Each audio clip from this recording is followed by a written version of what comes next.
Weewaawo omunyo ku 3 tukyagenda mu maaso nga bugolo nate tugendagendako ku nsonga z'ebyobulamu. Doozi z'eddagala eziri okumpi mu bukadde buna bulambirira zamaze okuba nate nga budde buna zituuka mu ggwanga. Minisita Avunaanyizibwa ku nsonga z'ebyobulamu Jane Ruth Aceng agumiza bannayuganda naddala ku ddagala ekyagenda mu maaso n'okuba nate nga lyagaaniddwa amawanga amalala. N'agamba nti budde bonna mu Uganda tugenda kuba nga oboolyawo tulyettanira. Mu mbeera y'emu asaba bannayuganda emitima gireme kubakubira mu mutwe ng'eyabulewo olugambo bwe kituuka naddala ku nsonga za Ebola akyagenda mu maaso n'okuba nate nga yabaluse omunda mu ggwanga erya Congo. Agambye nti budde bonna kasita n'atuuka wano tujja kuba nga tusobola okumulinnya ku nfeete. Katebe emboozi eyo. Gavumenti egumiza bannayuganda nti yadde ensi ezimu zeesambye eddagala lya Oxford Astrazeneca erigema ekirwadde ki COVID-19 enteekateeka ezasooka ez'okugula eddagala obukadde 18 zigenda mu maaso nga bwe zaalagibwa. Ng'atangaza ku kirwadde kino bwe kiyimiridde mu ggwanga, minisita w'ebyobulamu Dr. Jane Ruth Aceng asinzidde ku Media Center n'akakasa nti akadde konna ddoozi ezisooka emitwalo 4 za kutuuka. We will still use the Astrazeneca vaccine. It is better to protect people than just to ignore. We have mentioned many things. A lot of analysis is going on.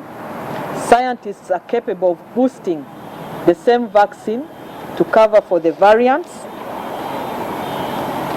So Uganda will receive the donations from the COVAX facility. And as you heard me earlier on, we are still progressing with the procurement of 400,000 doses. I correct that. Initially I said 400, but it's 400,000 doses. Eddagala lino lyakusooka kuweebwa abantu abali mu kati abagennyo okufuna ekirwadde ki COVID-19 omuli abasawo, abasirikale, abakadde n'abalala ababalirirwa okubeera mu bukadde obusoba mu 2. Minisita mu ngeri y'emu abikkudde ekyama nga bwe bali mu nteeseganya n'eggwanga lya China nabo okuwa Uganda eddagala. The expected rate of delivery to Uganda is yet to be communicated. Number 3. Uganda may receive donations and purchase COVID-19 vaccines from the People's Republic of China. Follow-up and negotiations are still ongoing. The cost of the vaccine on the vaccine market dashboard is still too high at $44 per dose. Another window is through the African Union, subject to a funding mechanism. Alambuludde ng'omuwendo gw'abasangiddwa n'ekirwadde ki COVID-19 bwe gukendedde okuva omwezi oguwedde, wabula n'alabula nti bannayuganda tebalina kweyibaala kubanga omuyaga omulala gwandijja. The good news is that now we are seeing a drop in the number of cases. But as I mentioned before, we should all be aware that there may be a second wave. So what is important is that we protect ourselves. Ku nsonga y'ekirwadde ky'Ebola ekyakakasiddwa ku muliraano Congo, minisita ategeezezza ng'eggwanga bwe liri obulindaala nga beetegereza embeera yonna okulaba nga tekiyingira mu Uganda.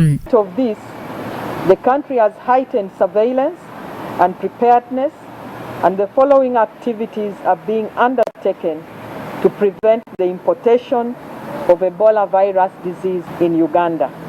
1, we have intensified risk communication. 2, we have reactivated the Ebola virus disease district task force.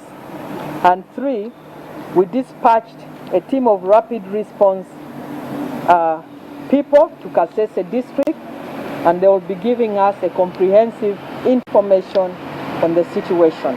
Bikusakidwa Eric Sebalamu, Crossroads TV, Omunyo.